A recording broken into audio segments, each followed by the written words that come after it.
믿음으로 바라보라라는 제목으로 하나님의 말씀을 나누고자 합니다. 제가 올 한 해에 저도 그렇고 우리 성도님들도 믿음을 우리가 한번 이 믿음이라는 것을 단순히 성경에서 기록되어 있는 그 믿음이 아니라 진짜 우리가 어떤 믿음으로 살아야 되느냐라는 것을 한번 되새기기도 하고 또 바로 알기도 하고 그런 의미를 가지고 그 표도 정하고요. 그리고 말씀 가운데 그 믿음의 모습들을 성경에서 한번 찾아보고자 합니다. 이 히브리서 11장은 믿음장이라고 해가지고 믿음에 대해서 설명하고 또 구약 성경에 나와 있는 많은 이 믿음의 이 선배들의 이 모습들을 믿음으로 해석한 거예요. 이 사람이 왜 이렇게 행동했냐? 믿음으로 행동한 것이 이런 것이다 라는 것을 알려주는 게 11장입니다. 그래서 그 11장의 첫 번째가 이 선언하는 것이 믿음은 바라는 것들의 실상이다 이렇게 되어 있어요. 그리고 보이지 않는 것들의 증거다 이렇게 되어 있습니다. 조금 쉬운 말로 하면 믿음은 우리가 원하는 것, 바라는 것의 실체다는 것, 실제. 물론 이 믿음이란 게 단순히 소원으로만 국한되지는 않습니다. 성경에서 말하는 그 믿음은요. 근데 이 본문 11장에 나오는 믿음은 우리의 소원을 이렇게 딱 타겟으로 하는 거예요. 우리가 늘 이제 말씀을 통해서 이 믿음이란 게 단순히 우리가 뭘 원한다 또 아니면 그것을 받는 것을 뭐 안다 뭐 이런 뜻으로 이렇게 해석되는 게 아니라 다양한 의미로 해석될 수 있는 게 이 믿음인데 이 본문에서는 딱 한 부분 어떤 부분이냐면 우리의 소원인 거예요. 소원이 이루어질 것을 믿느냐 믿지 않느냐 이 부분에서 우리에게 알려주는 겁니다. 그래서 믿음은 우리가 바라는 것, 소원하는 것의 실제라는 거예요. 실제. 그리고 보이지 않는 것들의 증거라고 이렇게 얘기하고 있습니다. 이 증거라고 하면 보이는 거예요. 보이는 거. 우리가 뭐 법정에서 이 증거를 제출합니다 라고 했을 때 눈에 보이는 걸 제출하지 않습니까? 또 증거의 역할을 할 수 있는 것을 증거로 채택을 하는 거예요. TV 드라마 같은 걸 보면 결코 이거 빼도 박도 못하는 증거가 나왔다라고 해가지고 그 범죄를 저지른 사람을 실제로 감옥에 보내는 그런 역할을 하는 게 증거이지 않습니까? 뭐 지문이 나왔다, 아니 뭐 DNA가 나왔다, 뭐 이런 거잖아요. 그 몇 년 전에 저도 그 사건에 대해서 참 재밌게 보기도 하고 또 안타깝게 보게 됐던 그 화성 연쇄 살인 사건의 그 실제 그 범인이 잡히지 않았습니까? 그 DNA에 이 과학이 발달하지 않았으면 끝내 못 잡았을 거예요. 근데 DNA가 발달해가지고 진짜 그때 남아있는 그 DNA 그 조그만 것을 추출해내가지고 다시 그것을 이렇게 그 과학적으로 발견하고 또 범죄자들하고 대조해 봤을 때 딱 나타난 겁니다. 그래서 그 사람한테 네 DNA가 나왔다라고 얘기하니까 시인을 하는 거예요. 그런 걸 통해 가지고 이 DNA 뭐 지문 뭐 이런 거는 눈에 보이는 확실한 증거입니다. 증거. 세상은 그런 증거들을 보고 판단하고 해요. 근데 우리의 증거는 눈에 보이는 게 아닙니다. 눈에 보이지 않는 게 증거예요. 그게 바로 믿음이라는 겁니다. 우리가 증거로 내밀 수 있는 것은 믿음이라는 거예요. 세상은 이거에 대해서 동의를 못하죠. 네 믿음이 뭔데 그게 증거가 되느냐? 아니야. 나는 믿음이 있어. 그게 바로 증거야. 이렇게 얘기하는 사람들이 우리라는 거예요. 눈에 보이지 않습니다. 또 들리지도 않아요. 하나님하고 나만 아는 거예요. 또 그 믿음을 믿음으로 바라보는 믿음의 공동체들만 아는 겁니다. 다른 사람들은 몰라요. 너 뭐 이렇게 성공할 거라며? 뭐 어떻게 해가 성공할 건데? 나에게 믿음이 있어. 하나님께서 주신 그 믿음이 있어. 그걸로 어떻게 성공해? 세상 그렇게 얘기하죠. 이 찬양빛 교회가 어떻게 부흥할 거야? 이 요즘 세상에 개척교회가 부흥하는 거 100이면 100 없던데 어떻게 부흥할 거야? 믿음으로 부흥하는 겁니다. 믿음을 증거로 내밀 수밖에 없는 거예요. 사람이 엄청나게 애써가지고 어느 정도의 수준은 낼 수 있을 거예요. 사람의 그 기술, 능력 또 뭐 여러 가지로. 근데 하나님께서 주시는 부흥은 사람의 기술로 임하는 것이 아닙니다. 그 많은 교회들 있잖아요. 그 막 부흥했던 그 교회들. 그러면 많은 연구하는 학자들이 왜 이 교회가 부흥했는가에 대해서 연구를 합니다. 그러면 몇 가지가 있어요. 그 담임 목사님이 설교를 엄청 잘하신다. 설교만 잘한다고 해서 교회가 부흥할까요? 어느 정도 이렇게 말씀드려서 좀 죄송하지만 팬층을 보유할 수는 있습니다. 사실 설교를 잘해가지고 설교 잘하시는 목사님들 엄청 많아요. 저도 그 친구들이나 아니면 선배 목사님들하고 얘기하다 보면 설교 잘하시는 분들이 엄청 많아요. 곳곳에. 그런 분들 참 많은 학자들이 그 교회 부흥을 얘기할 때 설교 이렇게 얘기해요. 또 어떤 분들은 그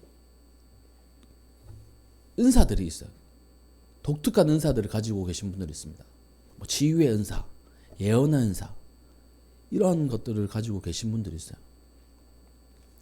근데 그것도 한계가 있습니다. 그 치유의 은사가 가득한 그 기도원들 있잖아요. 기도원 가면 낫는다 해가지고 막 그렇게 있지 않습니까? 물론 그 기도원에 치유의 은사가 없다는 게 아닙니다. 근데 그 기도원에서 이 신앙생활 하시고 또 함께 하시는 분들을 보면 약간 그런 경우들이 있어요. 한쪽으로 치우쳐 있는 경우. 그래가지고 이 막 엄청나게 부흥하거나 아니면 뭐 그렇습니다. 저도 뭐 가끔 이렇게 기도원을 가지만 예전에 어릴 때 기도원 갔을 때와 느낌이 이제 달라요. 성도님들도 많이 안 오시고 뭐 코로나 지나오면서 많이 안 오셨다, 그러니까 많이 이제 줄어들었다고 얘기하지만 계속 그러니까 줄어드는 추세였어요. 제가 가만히 이렇게 뜨문뜨문 가다 보면, 그러니까 성도님들 자체가 그 기도하는 데 있어 가지고 예전과 같이 전투적으로 하지 않습니다. 그런 걸 이제 느껴요. 그러니까 뭐 은사들이 가득한 곳에 부흥이 임한다. 독특한 은사들이 있는 경우들. 근데 그것으로 이 부흥을 설명할 수 없습니다. 또 어떤 한 특정 몇몇 분이 전도의 능력이 있어가지고 전도를 많이 하시는 분이 계시다. 그런 분들 교회에 계시는 분들 있거든요. 그분들 덕분에 교회가 부흥했다. 그것도 일부만 맞는 거예요. 그러니까 이 교회의 부흥이라는 것은 이 하나님께서 부어주시는 것인데 하나님의 능력으로 임하는 겁니다. 그리고 희한하게 하나님께서 이끌어 가시는 거예요. 그러니까 저를 들어보겠습니다. 그러니까 제가 이제 찬양빛 교회 부흥을 위해서 애를 써야 되네. 기도 열심히 해가지고 또 뭐 설교도 잘하게 되기 위해서 책도 많이 보고 또 옛날에는 저희 웅변 학원이라는 게 있잖아요. 요즘엔 웅변 학원 없죠. 하여튼 그 스피킹 학원에 가서 그 말하는 것도 배우고 또 그 TV 같은 데 보면 그 강의 잘하시는 분들 있지 않습니까? 이 설교가들 말고 강의 잘하시는 분들, 그 김창옥 강사님 이런 분들 저도 한 번씩 보면 와 어떻게 저렇게 재밌게 하다가 눈물을 쏙 빼는 저렇게 얘기를 잘하실까 그 마음이 들어요. 그래가지고 농담으로 이렇게 얘기합니다. 아우 진짜 사기꾼 같다고 저분은 너무 잘 이게 말씀을 잘하시기 때문에 그러니까 가끔 그분 그 강의하시는 건 들어요. 그리고 또 그분이 하시는 그 이야기들을 들어보면 참 재밌고 또 감동적인 말들이 많습니다. 그런 분들을 하기에 이제 벤치마킹 해가지고 배운다.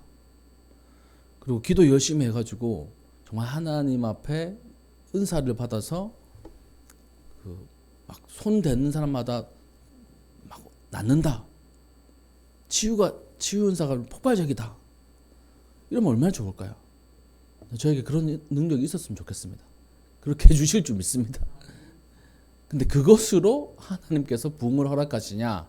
그렇게 하면 저는 엄청나게 교만해질 거예요. 제가 말을 하면 막 울고 웃기고 다 하는 겁니다. 제가 손대면 뭐 병들이 다 낫는 거예요. 그러면 하나님을 의지하는 게 아니라 제 이제 그 은사들을 의지하게 됩니다. 그리고 그 은사들을 바라보는 성도님들만 생기는 거예요. 너무 좀 비판적이라 가지고 약간 제가 그런데 하여튼 저는 그 부흥에 대한 입장이 그래요. 그 큰 교회, 부흥하는 교회 부흥 그것도 이제 정립할 필요가 있지만 단순히 숫자만 많아지는 게 부흥이냐라고 했을 때 또 그것도 아니거든요. 숫자만 많으면 뭐합니까? 다 뭐 그 신앙생활을 그 세상 속에서 이상하게 하는데 숫자만 많다. 이건 또 아니잖아요. 이 부흥은 또 다른 그 정립할 필요가 있는데 만약에 숫자가 많아지는 것만 치더라고 하더라도 이게 제가 능력이 많아가지고 사람들이 많이 몰려온다. 그러면 참 저는 교만해질 수 있는 그 요건이 많은 사람입니다. 그러니까 만약에 부흥을 한다. 그러면 우리 찬양빛교회 부흥을 한다. 그러면 그 지분 있잖아요. 지분. 부흥의 지분. 하나님 90, 저 한 5, 성도님 한 5, 이 정도 될까요? 아니면 하나님 90, 저 한 9, 성도님 1, 이 정도 될까요? 부흥의 지분은 하나님 100, 우리 빵입니다, 빵. 이거예요, 이게 저의 이제 이 교회론 또 부흥론이에요. 하나님께서 하시는 겁니다. 하나님께서 부흥시키시려면 저를 기도시키시는 거예요. 기도할 수밖에 없게 하시는 겁니다. 하나님께서 이게 발로 차가지고 밀어 넣으시는 거예요. 기도하라고. 하나님께서 이 교회 부흥시키시려면 우리 성도님들 발로 차가지고 이렇게 밀어 넣으시는 거예요. 기도하게. 하나님께 더 가까워지게. 그러니까 우리가 막 애써가지고 막 능력을 받아서 막 부흥하고 우리 삶 가운데 기적이 일어난다. 저는 그렇게 보지 않아요. 하나님께서 우리와 가까워지고 싶으셔가지고 우리를 때로는 발로 차서 저쪽으로 이렇게 구석탱으로 밀어 넣으십니다. 기도하라고. 제가 이제 한 몇 년 동안 이렇게 살아오면서 그런 부분들을 참 많이 느껴요. 또 신앙생활을 이제 시작하고 또 본격적으로 하면서부터 그런 것을 많이 느낍니다. 막 평온하게 아무 일 없이 이렇게 살고 싶어요. 저는 사실 순탄하게. 근데 하나님은 그럴 때마다 뭔가 이슈를 주십니다. 우리에게. 그래서 우리가 기도하게 하시는 거예요. 하나님 앞에 더 가까이 나오게 하시는 겁니다. 이 마음의 이 냉랭한 것을 깨부시시는 거예요. 한 요 며칠 동안 날이 춥지 않았습니까? 그래가지고 약간 이제 좀 걱정이 됐어요. 우리 교회 동파되지는 않을까라고 해서 어제 이제 와가지고 아침에 이제 물을 트는데 물이 전에 우리가 막 수압이 막 센 편은 아닌데 그거보다 좀 약하더라고요. 이거 동파된 거 아닌가?라고 해서 화장실이고 이렇게 여기 물을 좀 틀어놨었어요. 그다음에 그러니까 좀 괜찮더라고요. 오늘 아침에도 오자마자 이제 제가 물을 틀어봤는데 물이 잘 나오더라고요. 다행히. 작년 지나오면서 이 작년 겨울에는 한 며칠 동안 엄청 추운 적이 없었어요. 하루 막 엄청 추운 적이고 그 다음날 막 바로 풀리고 이랬었거든요. 근데 요 며칠은 계속 영하권이었지 않습니까? 밤에. 그래가지고 제 약간 마음속에 그런 게 있었어요. 얼면 어떡하지? 근데 다행히 하나님께서 지켜주셔가지고 얼진 않았는데 군대에 있을 때는 저는 동파되어서 고생한 적이 있었습니다. 동파되어가지고 전에 얼마 전인가 제가 설교 가운데 산에서 대공초소에서 근무했던 얘기하지 않았습니까? 그때 대공초소에 있는 막사에 물이 얼었어요. 겨울에.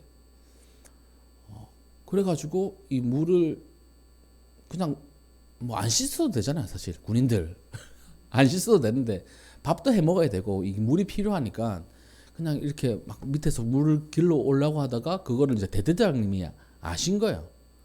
야, 우리 병사들 물을 못 쓰고서 어떡해? 빨리 처리해! 라고 중대장님한테 명령을 내렸어요. 그럼 중대장님은 행정보고관님한테 명령을 내립니다. 빨리 삼소대 물 처리해. 그러면 행정보고관님이 제가 이때까지 만난 사람 중에 제일 무서운 사람이었거든요. 우리가 불편해가지고 대대장님이 명령을 했는데 우리한테 빨리 처리해라고 이렇게 오시는 거예요. 그래가지고 언 땅을 막 팝니다. 파요. 여기가 딱 라인을 보니까 여기쯤에 아마 수도관이 있을 거다라고 해서 팠어요. 1m 넘게 팠어요. 그랬더니만 여기가 아닌가 봐. 또 다른 거 팝니다. 그러는 사이에 이게 녹았어요. 물이 나오게 되었습니다. 이게 물이 꽝꽝 얼면 뭐 이 수도관이 깨지거나 아니면 물 나오기까지 꽤 오래 걸리지 않습니까? 다행히 그게 잘 이제 풀렸어요.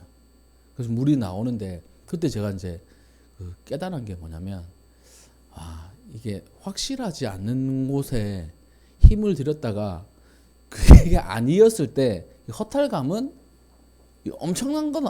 엄청나구나 이걸 느꼈습니다. 엄청나게 크게 1m를 파고 들어간 거예요. 여기에 파이프가 묻혀져 있다고 행정보호관님 말만 듣고 근데 없는 거예요. 다시 덮었습니다. 그거. 그리고 다른 거 팔려고 하는 찰나에 물이 이제 쫄쫄쫄쫄 나오기 시작한 거예요. 우리의 인생 가운데 이 동파 그리고 이제 이걸 이제 깨부수는 일들을 한번 살펴보면 우리 인생과 비슷한 경우들이 있습니다. 얼어붙을 때가 있어요. 그러니까 뭐 아무것도 못할 때 동파되면 뭐 아무것도 못하지 않습니까? 물로 할 수 있는 모든 거. 그걸 해결해 보려고 막 하다가 이 길이 아니었을 때의 허탈감 참 커요. 우리 인생도 마찬가지라는 겁니다. 인생의 동파를 겪었을 때 내가 막 아둥바둥 발버둥 쳐가지고 이겨내려고 하는 거예요. 근데 그게 아닌 겁니다. 그러면 허무해지는 거예요. 헛살았다 생각이 드는 겁니다. 근데 신앙적으로는 이런 경우들이 생기는 거예요. 인생의 동파 앞에 하나님께서 나에게 기도하게 하시고 진짜 그 눈에 보이지 않는 그 길을 가게 하시는 거예요. 사람들이 이해하지 못하는 그 길을 가게 하시는 겁니다. 막 삽질하듯이, 맨 땅에 삽질하듯이 하는 거예요. 우리가 했을 때는 실패할 수도 있고 성공할 수도 있는데 하나님께서 인도하시는 그 길은 결코 실패하지 않습니다. 그게 이제 믿음인 거예요. 그게 믿음. 하나님, 제가 그 인생의 이 고비 앞에 지금 이 삽질을 하고 있는데 하나님께서 이렇게 하라고 하셔서 하고 있는데 이거 맞습니까? 하나님께서 맞다는 거예요. 하나님께서 네가 지금 그 삽질하는 거, 삽질이라고 표현해가지고 좀 웃기긴 하지만 그 고생하는 거, 또 하나님 앞에 매달리는 거, 기도하는 거, 그 말씀에 집중하는 거, 이것이 사람들이 보기에는 삽질하는 것 같이 보이지만 하나님 앞에서는 믿음으로 나아가는 겁니다. 그리고 그것이 바로 우리들의 증거라는 거예요. 세상은 흔히 내 눈으로 직접 봐야 알겠다, 그래야 믿겠다, 이렇게 얘기합니다. 세상은 우리에게 증명되는 거, 또 만져지는 거, 또 정확한 숫자, 또 성적표. 성적표는 이렇게 눈앞에 딱 나오는 거잖아요. 그것만 믿으라고 합니다. 그거 아니에요. 성경은 우리에게 전혀 다른 삶의 방식을 제안합니다. 보이는 것을 믿는 삶이 아니라 믿음으로 보는 삶을 얘기하는 거예요. 이거 잘 묵상하셔야 됩니다. 보이는 것을 믿는 게 아니고 믿음으로 보는 거예요. 세상을, 우리의 인생을. 그 성적 얘기하니까 우리 첫째 아이가 이제 성적표를 받아왔어요.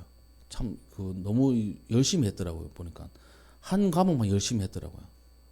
한 과목이 너무 특출나게 잘하고 나머지는 이제 평평하게 이렇게 했는데 너무 한 과목 열심히 한 거 아닌가 싶을 정도로. 근데 참 다행인 게 그 과목이 수학이라 가지고 저는 참 안심이었습니다. 그 우리 첫째 같은 경우는 마음에 무거운 게 있었는지 모르겠어요. 다른 게 별로 성적이 안 좋아가지고. 근데 저는 볼 때 수학만 괜찮으면 다른 거는 사실 공부 이제 맛을 들이고 또 하려고 하면 금방 끌어올립니다. 공부를 하려고 하는 사람들한테는. 근데 수학은 금방 끌어올릴 수 있는 게 아니에요. 제가 해보니까. 그래서 수학을 어느 정도 하길래 됐구나. 그걸로 이제 다른 소리는 안 했어요. 물론 이제 공부를 안 해가지고 다른 거는 성적이 그렇게 막 좋지는 않지만 공부를 뭐 하게 되면 뭐 잘 하겠죠. 잘 외우고 또 그 학교 수업 잘 따라가고. 세상은 그 수업 성적표만 보면 이거 평균으로는 이거 아닌데 별론데 이렇게 할 수 있습니다. 세상 그렇게 평가를 해요. 근데 신앙인들은 이 숫자로 평가하는 거 아닙니다. 눈에 보이는 걸 평가하는 거 아니에요. 믿음으로 평가하는 겁니다. 믿음으로 바라보는 거예요. 하나님께서 우리 성도님 한 사람 한 사람에게 그 제시하시는 것은 믿음이지 숫자, 환경, 또 능력 이런 거 아니에요.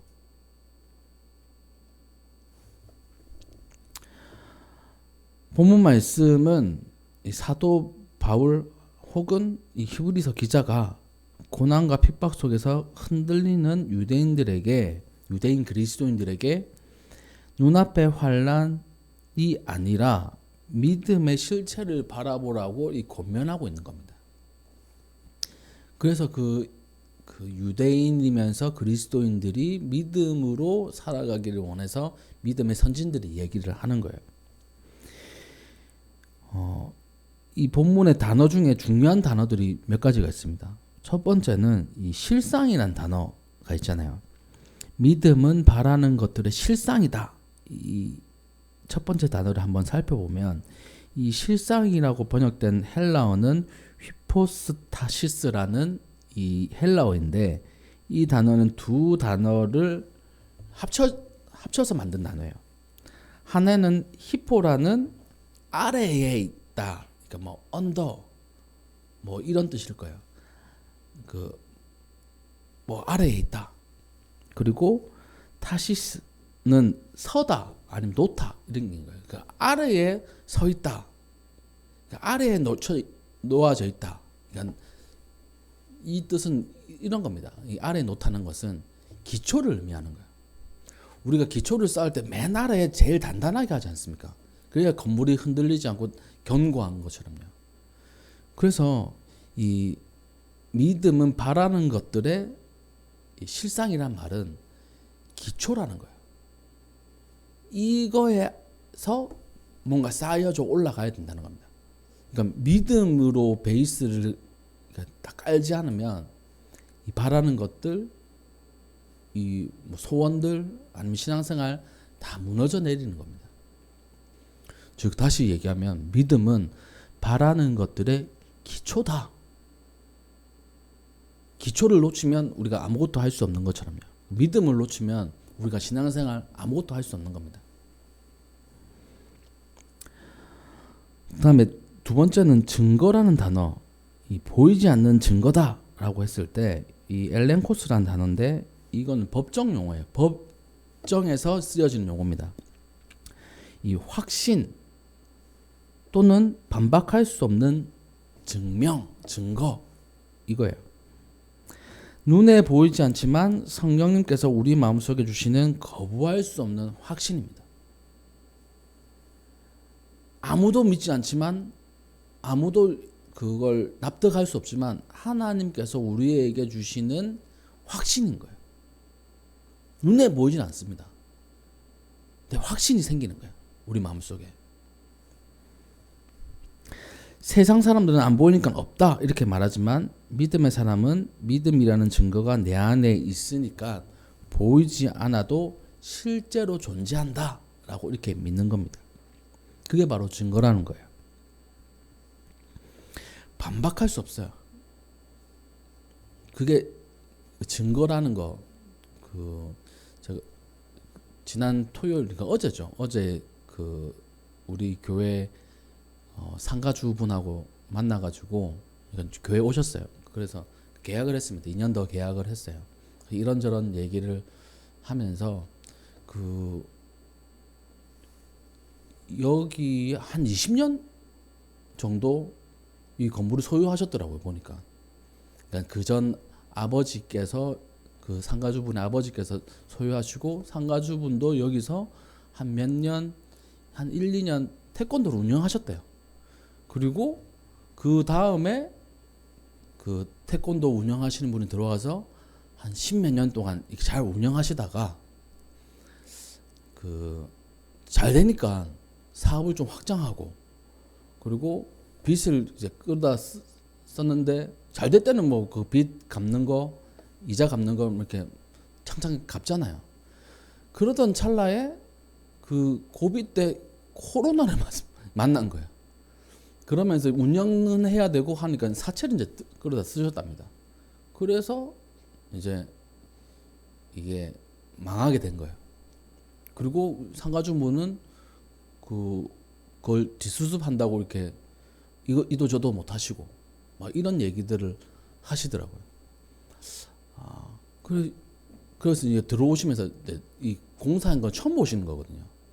들어오시더만 목사님 엄청 우리 건물이 이렇게 컸나요? 이렇게 얘기를 하시면서 이렇게 컸나요? 그리고 목사님 인테리어 돈 많이 들었겠는데요? 이렇게 얘기를 하시더라고요. 그래서 뭐 참 이 좋은 공간을 허락해 주셔가지고 잘 쓰고 있습니다. 2년 지나오면서 뭐 물 새는 데도 없었고 그리고 하여튼 뭐 불편한 거 없습니다. 불도 뭐 쓰지도 않고 가스 쓰지도 않고 그냥 인덕션으로 해가지고 뭐 이렇게 위험한 것도 없고요. 그러니까 예 이러면서 이런저런 대화를 나눴어요. 그러면서 이제 계약서는 사실 안 써도 되더라고요. 이렇게 자동적으로 갱신되더라고요. 그래도 혹시나 해가지고 그냥 화이트로 쓱쓱 긋고 날짜만 이렇게 고쳤습니다. 그 계약서가 사실 그분과 저와 우리 교회가의 관계를 증명해 주는 거잖아요. 그 어떤 것도 부정할 수 없는 믿음이란 게 이런 겁니다. 계약서와 같아요. 계약서에 명시되어 있는 것 그대로 다 실행되는 거예요.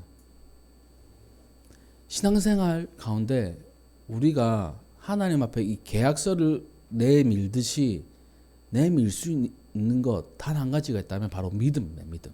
하나님 저에게 이런 믿음을 주셨잖아요. 이 믿음을 하나님께 보여드립니다.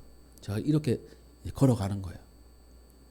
하나님께서 그 믿음, 하나님께서 주신 믿음 결코 부정하실 수 없어요. 하나님께서 주신 믿음이고 그것이 신앙생활의 가장 기초가 되는 증거이기 때문입니다. 하나님 제가 기도를 40일 금식 기도를 하고요. 그리고 그 1,000번 제를 드리고요. 그리고 뭐 대단한 거 뭐 있습니까? 뭐 그 예배를 빠지지 않고요. 이것으로 하나님께 다가가는 게 아니라 우리 속에 있는 믿음으로 하나님 앞에 나아가는 거예요.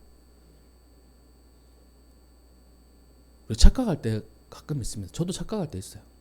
제가 목사니까 하나님 좀 봐주시지 않을까요? 그래도 목사니까. 그거 아니에요. 너에게 믿음이 있느냐 없느냐, 믿음을 보일 수 있느냐 없느냐, 그 믿음의 근거가 바로 하나님께서 주시는 확신, 또한 하나님께서 주시는 말씀, 그 근거냐 아니냐가 판가름 나는 겁니다. 그러므로 우리 안에 보이는 것을 믿는 게 아니라 보이지 않는 것을 믿음으로 보고 나아가는 우리가 되어야 된다는 거예요. 보이는 것은 흔들릴 경우가 있습니다. 근데 믿음의 실상은 영원합니다. 우리의 시력은 한계가 있습니다. 안개가 끼면 앞이 보이지 않고요. 어두워지면 길을 잃기 십상입니다. 우리 삶 가운데 고난의 안개가 끼어 있을 수도 있어요. 질병의 그림자가 드리워져 있을 수도 있고요.